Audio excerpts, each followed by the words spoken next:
Listen up, get ready, I'm not gonna take no more. There's a revolution, a revelation going on in my soul. Buckle up, get ready, we're not gonna sit back. Welcome back, everybody, to Live from the Heartland for the week of November 7th. And our first guest today is a friend from the neighborhood. I've known her a long time. She's done great work. We've had good discussions. We agree on a lot. We've had a few arguments over time. We have a lot of respect for each other, and certainly I do for her, and the great work she does with A Just Harvest. The one and only Marilyn Paga Banks. She's an ordained minister in the United Church of Christ, and has been serving for a good amount of time now as the executive director of A Just Harvest up on Paulina, just north of Howard Street at the north end of Chicago. So good day to you, Marilyn. Hola, Miguel. Glad to have you on. I see you have changed your hair color. Yeah, just for a little. I was just, doing something fun. St. Patrick's Day is a way off, but anyhow, you're ready. This was my fall green. It just got a little brighter than I expected, but yeah. And I love that you have on a Black Panther shirt, People's Free Food Program. Yes. We got to keep that movement going, right? We do. And right now, we're going to talk a little bit about food and free food and the need for food. Hunger and food insecurity is rampant here in Chicago and in the state and in the nation and around the world. There's climate change driving things, lack of policy and will on the part of people.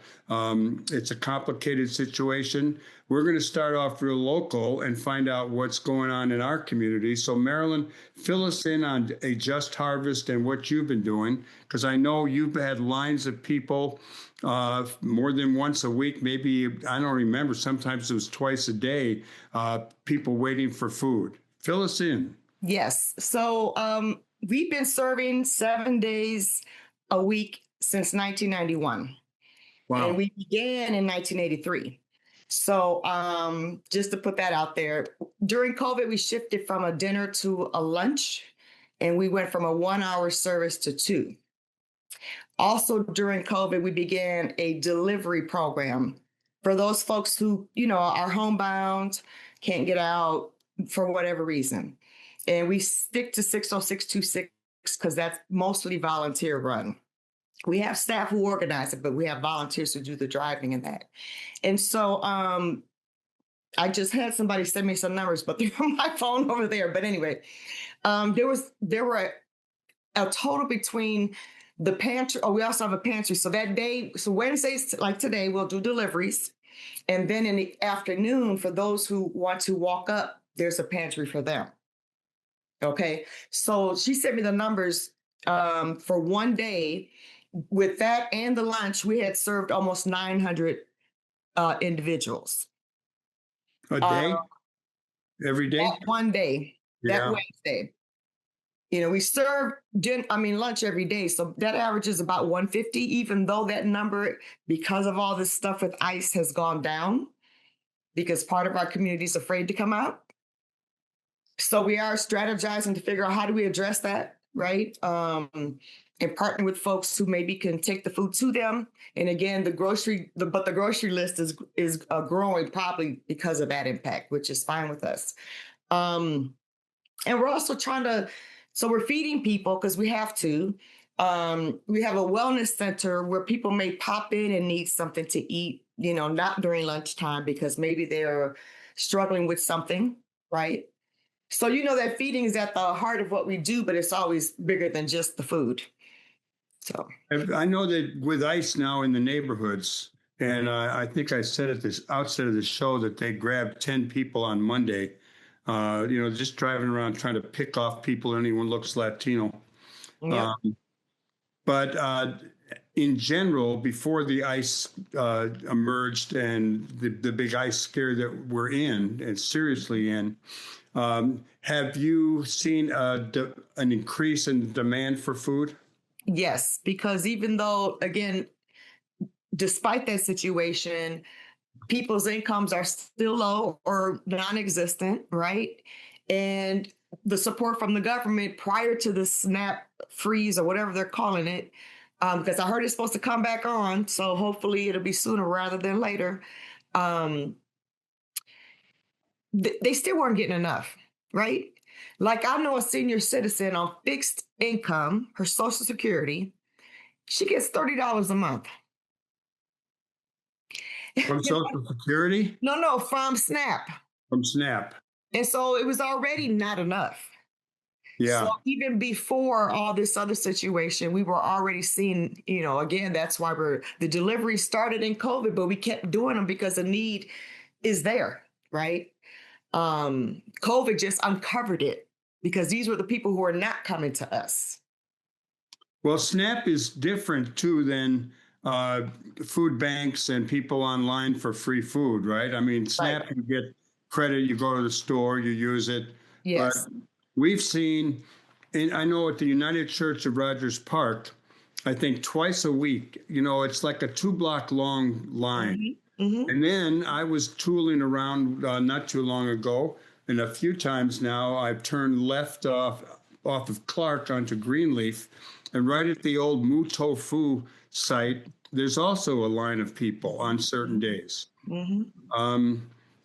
There's a proliferation, clearly, of food lines. Can you talk a little bit about that and the increased demand and the need for more food for people? Yeah. Just this Sunday, we had a Freedom concert. And while we were getting ready, there was a line and there was a group there. Food Not Bombs was there, providing food for the community. So yes, there are different groups doing different things, and that's a blessing because there's different pockets, right? The face of hunger doesn't look like a homeless person or whatever the stereotypes you make about who goes to a place for food, right? The face of hunger could look like me, could look like you, could look like a professional from, or a student from Loyola, because we've seen that.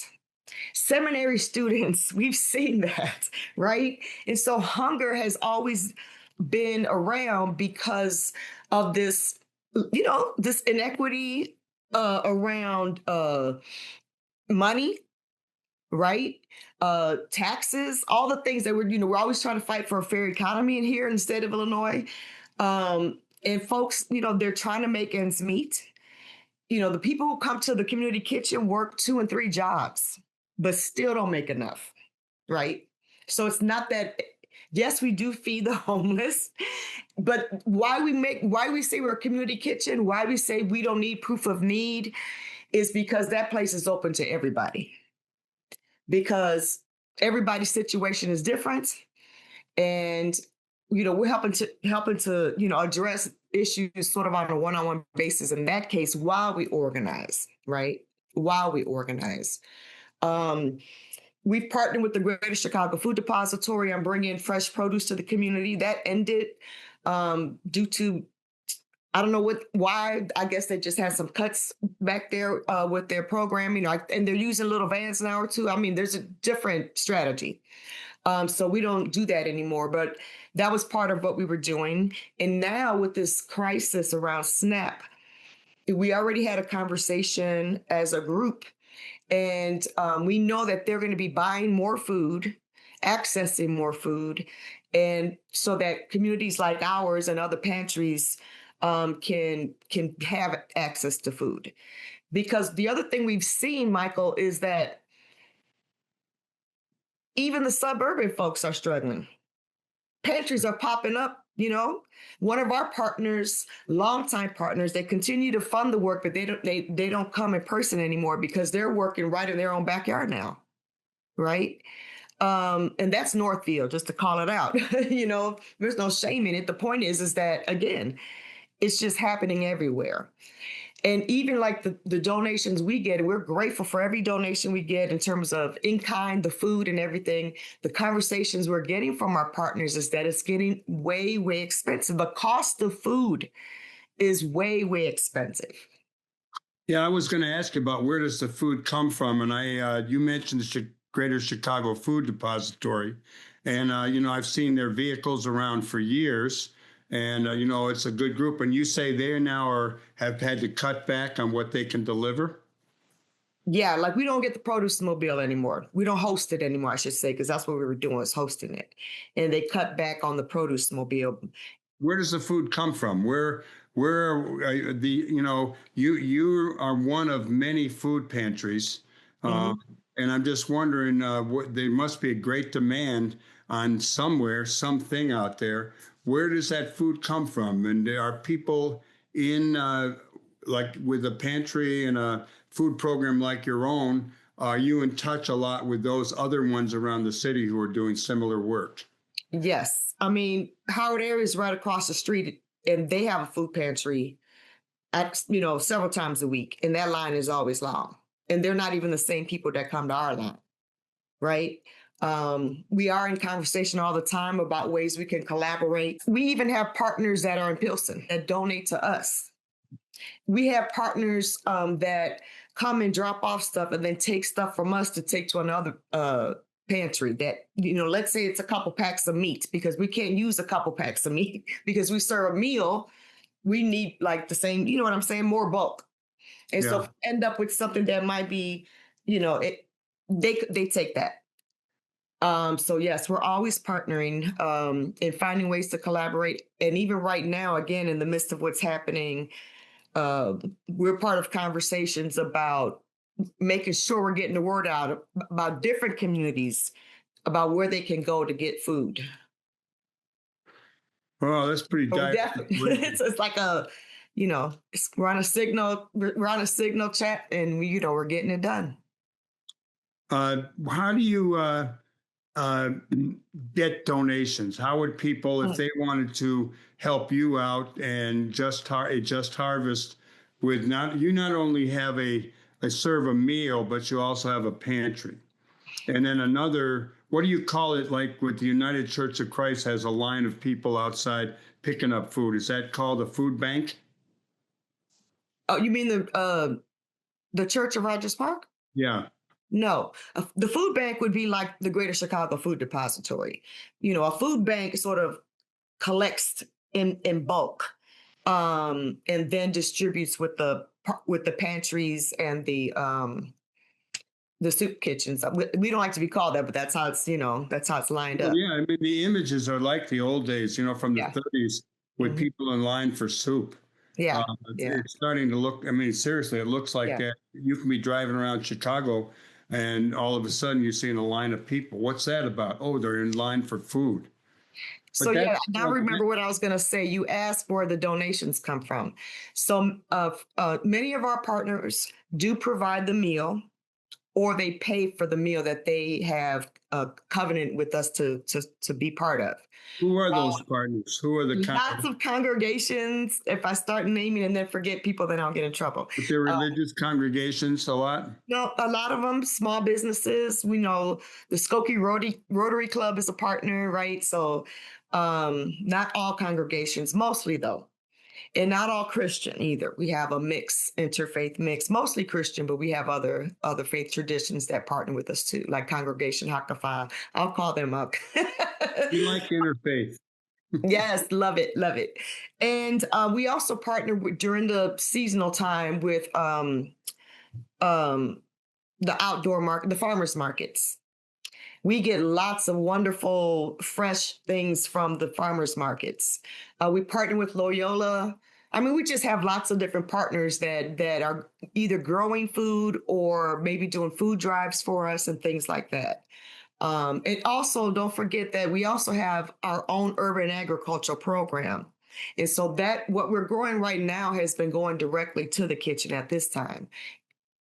And we're going to begin to do like a business out of that too, and partnering with one of the things we realized long before what's happening now is that we needed to have a little ecosystem, right? We're not going to stop thinking big, but we also need to start thinking, how do we keep money in our community? How do we feed our community? How do we make sure our community is thriving, not just surviving? So we're starting a business. That's good, and good luck. A pop-up cafe. What about grocery stores? Have they been supportive? I mean, we have not only a Jewel, we have the Devon Market, We have the Morse Market. We have smaller grocery stores like Rogers Park Fruit Market. Yes. All do nice things. I like a bunch of them. Are they helpful in any way? I don't keep the list. That's Okay. That's not my lane. But we do partner with grocery stores, mostly bigger ones, though. We do have a partnership with Jewel, but not the one in our neighborhood. Yeah, Whole Foods. We have a partnership with them. Trader Joe's. Like long-standing partnerships, right? And then there are these one-offs, like Paulina Certified across the street has donated water and stuff like that, and that's good. How would our listeners and viewers, knowing where, if they wanted to donate food to a Just Harvest or any food bank kind of situation, where would they go and how would they do it? If they want to donate locally to us, they can reach out and call. The number is 773-262-2297. That's 773-262-2297. Yes. And that would be if they want to do donations. Now, do you need volunteers? Do you need more people helping out? Always. And they can call that same number and ask, but for both of those things, they can ask for Mark. Okay, Mark's going to get a lot of calls, we're sure. Yes. That's okay. He's got somebody to help him. Well, we've got a couple of minutes left, so why don't you, Marilyn Paga, give us a little encouragement about how to be in the world and maybe tell us how you got into being a minister. Well, first, let me give you the website because you asked me to do that too. If you want to make a donation, you could go to www.ajustharvest.org. Good. www.ajustharvest.org. Yes. And what led you to the church? The belief that everyone is worthy of love and kindness, and no one should have more than enough while others have, never enough. Right. And I've always, I don't know why, even when I didn't like somebody, if I saw somebody abusing them, I would stick up for them. Right. I don't think it's right to just stand by and let shit happen. And I'm a cussing pastor, so. Cussing pastor. Yeah. There are probably a lot of those cussing pastors out there. Yeah. And so, I think we have to just remember that we are, as Gwendolyn Brooks wrote, we are each other's harvest, right? And that's one of the things I have loved about you, Michael, is that I've always seen you care and stand up for, the community and the city and, just doing that work. I really miss the Heartland Cafe.